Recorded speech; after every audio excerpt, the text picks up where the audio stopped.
Assalamualaikum warahmatullahi wabarakatuh. Perkenalkan, nama saya Leni Asmila, NPM 220610421031.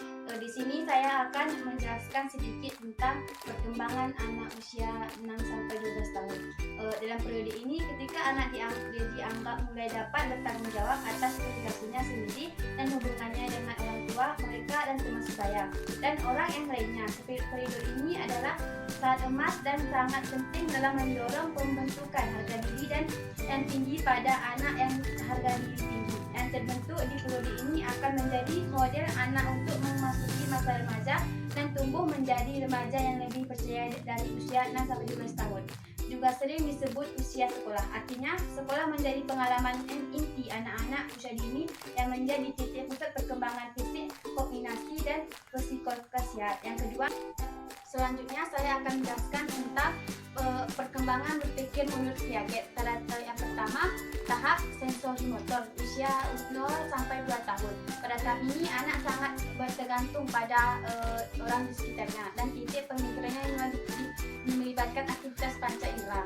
Yang kedua, tahap pra-operasional usia 2-7 tahun. Ini pemikiran anak belum sepenuhnya stabil, namun mereka sudah mulai berkembang pemikirannya sendiri. Yang ketiga, tahap operasional konflik usia 10-12 tahun. Pada tahap ini anak sudah mampu berpikir logis untuk objek yang dipikirkannya harus nyata dan hadir secara langsung. Yang keempat, tahap operasional formal usia 12 tahun dewasa. Proses pemikiran anak sudah meningkat dan ketika memahami suatu yang memerlukan logika. Yang keempat, saya akan menjelaskan tentang akibat dari proses berpikir menurut Piaget. Yang pertama, berpikir menggunakan simbolik. Menggunakan berpikir simbolik merupakan salah satu aspek yang termasuk ke dalam pemikiran kognitif yang merupakan aspek yang sangat penting yang harus dicapai dimiliki anak menurut Piaget. Kemampuan berpikir simbolik tentang objek dan peristiwa, walaupun objek dan peristiwa tersebut tidak hadir secara nyata didapatkan anak. Yang kedua, berpikir tentang penggolongan.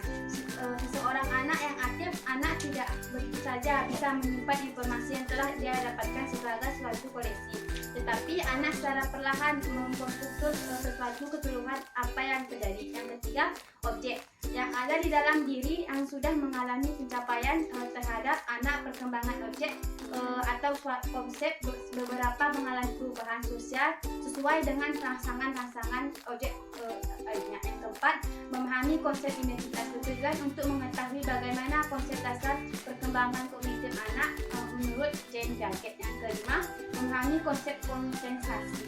Kompensasi adalah segala sesuatu yang diterima baik berupa fisik maupun non-fisik. Ada kekasan tingkah perilaku anak dalam berpikir konflik menurut Erikson. Selama tahap ini, anak menjadi semakin tertarik pada teman sebayanya dan mengembangkan rasa kompetisi, mulai interaksi dengan orang lain. Mereka juga menjadi lebih sadar akan norma dan aturan sosial, penampilannya dan kemampuan mereka.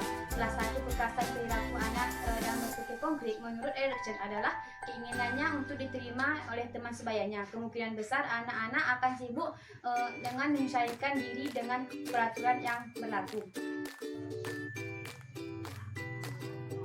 Faktor yang mempengaruhi perkembangan berpikir yang pertama, hereditas atau keturunan. Hereditas bisa diartikan sebagai pengaruh sel kromosom dari keluarga orang tua yang memberikan pengasuh bagi kognitif anak. Lingkungan keluarga juga memberikan pengaruh yang besar dalam proses berpikir anak, mulai dari merasa dicintai dan dibenci.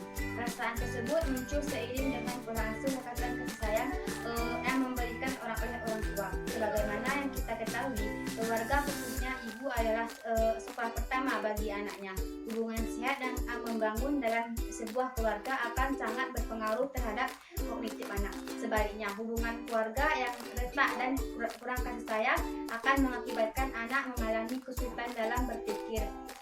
Yang kedua, lingkungan. Sama halnya dengan lingkungan keluarga, sekolah dan berperan dalam perkembangan berpikir anak. Terlebih lagi, anak akan tergantung pada pendidik yang menjadi fondasi utama dan memperoleh ilmu, pengetahuan atau pencontoh. Optimal pendidik harus menciptakan lingkungan yang komunikatif dan bersahabat hingga menghargai peserta didik supaya mereka merasa dihargai, terbuka dan tidak takut dalam menyampaikan pendapat.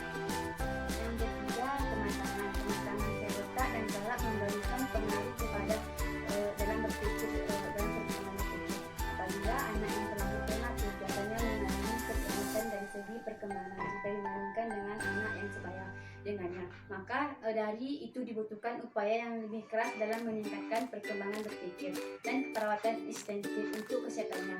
Yang keempat, pembentukan minat dan bakat. Anak yang memiliki minat dan belajar tentunya akan mengasuh pola pikirnya. Sebaliknya, anak yang pemalas akan ada beberapa hambatan dalam proses belajar. Juga dengan bakat, jika seorang anak punya bakat dalam suatu hal, tentu saja akan memerlukan proses pembelajaran. Kelima, kebebasan. Jika orang tua kerap melarang anak untuk tidak boleh melakukan sesuatu atau mencoba sesuatu yang baru, pemikiran anak tidak akan berkembang dan pernah berhenti di situ. Sekian dari penjelasan saya akhiri. Assalamualaikum warahmatullahi wabarakatuh.